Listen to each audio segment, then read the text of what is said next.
नमस्कार दोस्तों, मैं हूं ममता तिवारी और आप सभी का स्वागत करती हूं मेरे चैनल ममताज वे में। कैसे हैं आप सब? तो ये बताने के लिए कमेंट बॉक्स में श्री हरि विष्णु जरूर लिखें। तो चलिए दोस्तों, आज हम इस वीडियो में जानेंगे निर्जला एकादशी व्रत के संपूर्ण नियम विधि। ऐसे तो पहला वीडियो डाल चुकी हूँ, नहाए खाए से लेकर पारण तक के संपूर्ण नियम विधि बता चुकी हूँ। फिर भी जो नियम विधि है इस वीडियो में जानेंगे। कुछ ऐसे नियम विधि है जो आपको जानना बेहद जरूरी है और आप लोगों के कुछ प्रश्न हैं। तो चलिए वीडियो को शुरू करते हैं और सभी महत्वपूर्ण नियम विधि जान लेते हैं। अगर आपको मेरा वीडियो पसंद आता है तो प्लीज आप मेरे चैनल को सब्सक्राइब कर दीजिएगा, बेल आइकन को प्रेस कर दीजिएगा, जिससे कि मेरे वीडियो के नए नोटिफिकेशन आप सभी के पास सबसे पहले पहुंचे। तो चलिए शुरू करते हैं और सभी महत्वपूर्ण बातें जान लेते हैं। तो सबसे पहले दोस्तों आपको बता दूं, निर्जला एकादशी का व्रत ज्येष्ठ माह के शुक्ल पक्ष में किया जाता है और ये ऐसा व्रत है ना जो कि हर वीडियोज में तो देखिए बताते आ रही हूँ, फिर भी बता रही हूँ कि आप कोई भी एकादशी का व्रत आप लोग ना रखें, 24-12 कुछ ना साल में रखें, केवल आप निर्जला एकादशी का व्रत रख लेते हैं, सभी एकादशी का फल आपको मिल जाता है। क्योंकि बहुत अधिक कठिन ये व्रत है। बिना पानी का इस ज्येष्ठ के महीने में रहना कितना कठिन है, इतना आसान नहीं है। लेकिन जो लोग जिस विधि से भी सक्षम है उसी विधि से आप लोग व्रत रखिएगा। किसी भी प्रकार का जोर जबरदस्ती अपने शरीर से मत कीजिएगा। हर वीडियोज में समझा चुकी हूँ, शॉर्ट में भी बता चुकी हूँ कि जितना रह जाता है भगवान के नाम पर, जितना श्रद्धा है उतना ही कीजिए, शरीर से कभी भी जबरदस्ती मत कीजिएगा। अब चलिए आगे जान लेते हैं निर्जला एकादशी का व्रत हमें कब रखनी है। तो देखिए बहुत सारे लोगों के अंदर मतलब 2 दिनों का लेकर आप लोगों के अंदर मतभेद है कि किस दिन व्रत रखनी चाहिए। तो देखिए एकादशी तिथि जो है पूरे दिन तो हमें 17 तारीख को ही मिल रही है, लेकिन पारण जो है ना देर से है। इस वजह से 1.5 दिन हो जाने की वजह से 18 तारीख को ही हमें एकादशी का व्रत दिन मंगलवार को 18 जून को रखनी चाहिए। बहुत अधिक सर्वश्रेष्ठ होगा। आगे आप लोग अपनी इच्छा देख लीजिएगा, अपने पुरोहित की बातें मान जाइएगा, जो कहते हैं वही कीजिएगा, ठीक है। तो 17-18 का लेकर बिल्कुल आप लोग कंफ्यूज मत रहिएगा। 18 तारीख को करें, 18 जून को तो और भी अच्छा है। लेकिन जो लोग 17 को करेंगे, 16 को दशमी के नियम विधि का मतलब नियम का पालन करेंगे, ठीक है। और जो लोग 18 को करेंगे वो 17 को नियम विधि का पालन करेंगे। लेकिन 17 को आप लोग एकादशी है, कोशिश करें कि बाल ना धोएं। आप लोग पूछिए कि दीदी एकादशी है, व्रत में तो इतना नहीं लिया जाता है, फिर भी मान लीजिए अगर आपको अच्छा नहीं लग रहा है कि उस दिन एकादशी है तो ठीक है, आप लोग जैसे रविवार के दिन ही बाल धो लीजिएगा। सोमवार को एकादशी पूरे दिन है तो मत धोइएगा। बाल नहीं धोया जाता है, नेल नहीं काटा जाता है, ये सभी कार्य एकादशी के दिन हम नहीं करते हैं। और दूसरी चीज क्या है कि एकादशी के दिन आप कोशिश करें कि मांस मछली वगैरह भी जो लोग ये व्रत नहीं भी रखते हैं वो भी उस दिन ना खाएं, क्योंकि ये निर्जला एकादशी है, विष्णु भगवान का बहुत ही अधिक प्रिय है। तो कभी इस प्रकार की गलती हमें नहीं करनी चाहिए। रह गई तुलसी जी में जल डालने की बात, तो देखिए मैं बताई थी अपने पिछले वीडियो में कि जो जिस दिन व्रत रखते हैं उस दिन ना डालें, क्योंकि बहुत अधिक गर्मी है, भीषण गर्मी आपको मालूम ही है। तुलसी जी में बहुत दिनों तक जल नहीं डालेंगे तो पूरा मुरझा जाएंगे। फ्लैट में लोग रहते हैं, घरों में रहते, छोटे छोटे गमले में भी लोग लगाए हैं। 2-3 दिन अगर आप जल नहीं डालेंगे तो तुलसी जी मुरझा जाएंगी, पौधा जो है सूख जाएगा।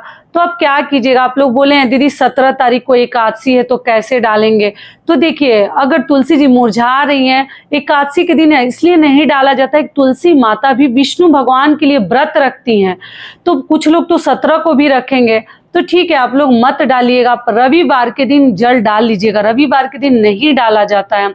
फिर भी एकादशी के दिन डालने से तो अच्छा है कि रविवार को ही डाल दीजिएगा, दूर से स्पर्श मत कीजिएगा और तोड़नी भी नहीं चाहिए। शनिवार के दिन ही तुलसी पत्र आप लोग तोड़कर रख लीजिएगा, ठीक है। और जैसे उस दिन 15 जून रहेगा, तोड़कर पहले ही रख लीजिएगा, या सूखा भी तुलसी पत्र आप लोग इस्तेमाल कर सकते हैं। विष्णु भगवान के भोग में एकदम अनिवार्य है, आपको चढ़ानी है प्रसाद में, मतलब भोग में लगानी है। खीर के लिए आप लोग पूछे हैं कि खीर भगवान को भोग में लगा सकते हैं, तो जी चावल का मत लगाइएगा, क्योंकि अनाज की चीजें एकादशी व्रत में किसी भी देवता को अन्न का हम भोग नहीं लगाते हैं। आप जो है मखाने का, साबूदाने का खीर आप लोग बनाकर भोग लगा सकते हैं, या और भी जो खीर जानती है फलाहारी बना लीजिएगा। तो तुलसी जी में आप लोग रविवार के दिन कोशिश कीजिएगा कि पानी जल वगैरह डाल दीजिएगा, आगे मत डालिएगा। इस बार व्रत ही 2 दिन का पड़ गया है, या आप लोग जैसे 18 तारीख को जो एकादशी का व्रत रखेंगे तो पूरे दिन तो एकादशी का व्रत रखेंगे, तो उस दिन मंगलवार है और द्वादशी तिथि प्रारंभ हो जा रही है सुबह से ही, तो उस दिन भी आप लोग शाम को जैसे रात्रि में डाल दीजिएगा। क्या कीजिएगा, तुलसी जी खराब हो जाएंगी, या तो रविवार को डाल दीजिएगा, भगवान माफ करेंगे, और या तो आप मंगलवार को शाम में डाल दीजिएगा। अगर रविवार को नहीं डालती हैं, मन अच्छा नहीं लग रहा है, तो रविवार और सोमवार मत डालिए। मंगलवार को आप लोग पूजा पाठ जब हो जाएगा तो शाम को डाल दीजिएगा, क्योंकि द्वादशी रहेगा तो कोई दिक्कत नहीं है। ये हो गया। अगला आप लोगों का प्रश्न है कि दीदी जैसे कि हम दातुन करें या ना करें, बता चुकी हूँ फिर भी आप लोग पूछ रही हैं। तो देखिए, कुछ घरों में नहीं किया जाता है, उंगली से भी आप लोग दांत साफ कर लीजिएगा अगर नहीं किया जाता है, लेकिन कुछ लोग न्यू ब्रश रखते हैं और हर्बल पेस्ट वगैरह रखते हैं और करते हैं, तो आप अपने घर का नियम देख लीजिएगा, उस विधि से कर लीजिएगा। ये हो गया। अगला कार्य आपको क्या करनी है कि एकादशी के दिन आप जो है दान जरूर कीजिएगा।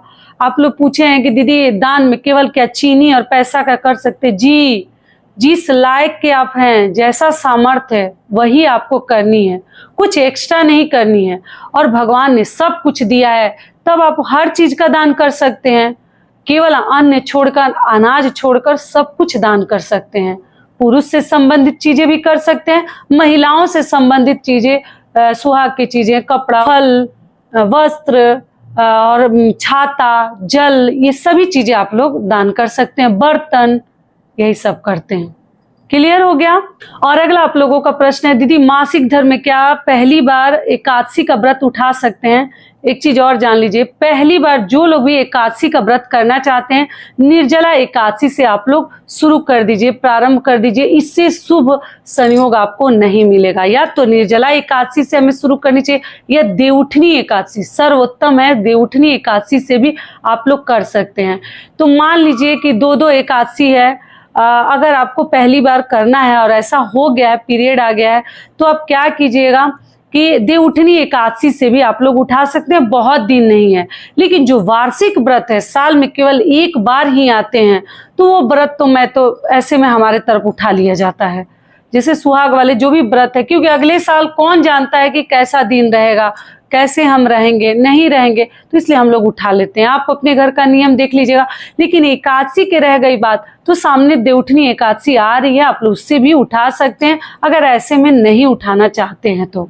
और जो पहली बार अगर सही है, शुद्ध है, उठाना चाहते हैं तो आप लोग उठा सकते हैं, कोई दिक्कत नहीं है। जिनके यहाँ जैसे अस्त माना जा रहा है, तारा अस्त माना जा रहा है, वो अपने घर का नियम देख लीजिएगा। हम लोग नहीं मानते, हम लोग केवल अधिक मास और मलमास को ही मानते हैं। ये भी हो गया। और अगला आप लोगों का महत्वपूर्ण प्रश्न है, मैं अखंड दीपक ज्योति जलाने के लिए बोली थी कि एकादशी के दिन आप लोग जलाकर प्रज्वलित करके मंदिर में रख दीजिएगा। तो आप लोग पूछे हैं कि किस दिन, तो जिस दिन आप एकादशी का व्रत रखी है, 17 या 18 में देख लीजिएगा, उसी दिन जब पूजा करने जाती हैं उसी समय प्रज्वलित करके रख दीजिएगा, या तो तिल के तेल में या तो आप लोग घी में, जो भी भगवान ने जिस लायक आपको बनाया आप देख लीजिएगा, और प्रज्वलित करके किसी पात्र में फूलों का आसन देकर रख दीजिएगा। और अगले दिन जो है तेल बीच में भर दीजिएगा और अगले दिन अपने आप ठंडा हो जाने दीजिएगा। ये भी क्लियर हो गया। और जो लोग करते आ रहे हैं और अभी करने लायक नहीं है, तो पूजा कैसे करें, तो आप केवल व्रत रखिएगा, पूजा किसी अन्य से करवा लीजिएगा, घर के किसी अन्य सदस्य से। मान लीजिए कोई करने वाला नहीं है तो आप छोड़ दीजिएगा, आप केवल भगवान विष्णु भगवान के नाम पर व्रत रख लीजिएगा, वही आपके लिए सर्वश्रेष्ठ होगा। और मानसिक रूप से भगवान को याद करते रहिए, मन में प्रणाम कर लीजिए। और जो भी फलाहार के हिसाब से आप फलाहारी रखी है या निर्जला रखी है या जैसे भी रखी है, आप लोग देख लीजिएगा, ठीक है, उस हिसाब से आप लोग व्रत कर लीजिएगा। सब कुछ पिछले वीडियो में कहकर बोलकर बता चुकी हूँ, इस वीडियो में फिर बताऊंगी, वीडियो बड़ा हो जाएगा। और पारण का शुभ मुहूर्त क्या है, एकादशी तिथि कब से प्रारंभ हो रही है, आगे मैं आपको बता दूंगी। और पारण के दिन भी आप लोग पूछे हैं कि दीदी जैसे नहाए खाए के दिन, दशमी के दिन सरसों तेल खा सकते हैं, तो जी दशमी के दिन आप लोग सरसों तेल खा सकते हैं। द्वादशी के दिन आपको सरसों तेल की मतलब डालकर भोजन नहीं बनानी है। घी का या आप लोग हर प्रकार के रिफाइंड ऑयल से नहीं बनाते हैं, शुद्ध नहीं माना जाता। या तो मूंगफली का या सूर्यमुखी का तेल में ही भोजन हम पकाते हैं और खाते हैं। लोग पूछे पूड़ी वगैरह बना सकते हैं? जी बना सकते हैं, लेकिन आप लोग कोशिश कीजिएगा कि हर प्रकार के रिफाइंड ऑयल ना लें। घी में बना सकते हैं या आप मूंगफली या सूर्यमुखी के रिफाइंड ऑयल में। और अगला प्रश्न क्या है कि हम जैसे रास्ते में हैं तो व्रत कैसे करें? तो रास्ते में देखिए बहुत सारी चीजें तो आप कर नहीं पाइएगा और शुद्ध भी हर चीज आपको नहीं मिलता है, फिर भी फलाहारी आप लोग कर सकते हैं। जल बोतल का खरीद लीजिए, मूंगफली वगैरह अगर बिना नमक वाला मिलता है तो वो ले लीजिए, फल फ्रूट खरीद लीजिए और आप लोग जो है व्रत रख सकती हैं। अगर कहीं जाना है, बहुत पहले से ही प्लानिंग हो चुका है, रिजर्वेशन हो चुका है, तो आपको अगर भगवान के प्रति श्रद्धा है तो आप जल फल पे भी, ट्रेन में भी, फ्लाइट में भी ये व्रत रख सकती हैं। और विष्णु भगवान का सबसे प्रिय क्या है? आप लोग को मालूम ही है, बताने वाली चीज ही नहीं है कि केला भोग में और आम। पीला तो है ही केला, विष्णु भगवान का प्रिय चीज है। केला का जो पौधा होता है उसमें विष्णु भगवान का निवास स्थान माना जाता है। गुरुवार के व्रत में हम करते हैं तो केले का भोग आप लोग जरूर लगाइएगा। और ज्येष्ठ महीने में गर्मी का दिन है, आम, ये दो चीजों का भोग भगवान को जरूर लगाइएगा। बाकी आपकी श्रद्धा के ऊपर है, जो चाहे आप लोग लगा सकते हैं। सारी बातें आशा करती हूँ अभी आप लोगों के समझ में आ गई होगी। अब चलिए आगे जान लेते हैं पारण का शुभ मुहूर्त। तो आपको बता दूं, एकादशी तिथि प्रारंभ हो रही है 17 जून को सुबह 4:43 पर और एकादशी तिथि समाप्त हो रही है 18 जून को सुबह 6:24 पर। और निर्जला एकादशी पारण का शुभ मुहूर्त जान लीजिए, 19 जून को दिन बुधवार को सुबह 5:24 से लेकर 7:28 तक आप लोग पारण कर सकते हैं। तो ये वीडियो मेरा यहीं तक का था, फिर मिलती हूँ एक नए वीडियो में। तब तक के लिए नमस्कार, स्वस्थ रहिए, सुरक्षित रहिए और जहाँ कहीं भी रहिए खूब खुश रहिए। धन्यवाद।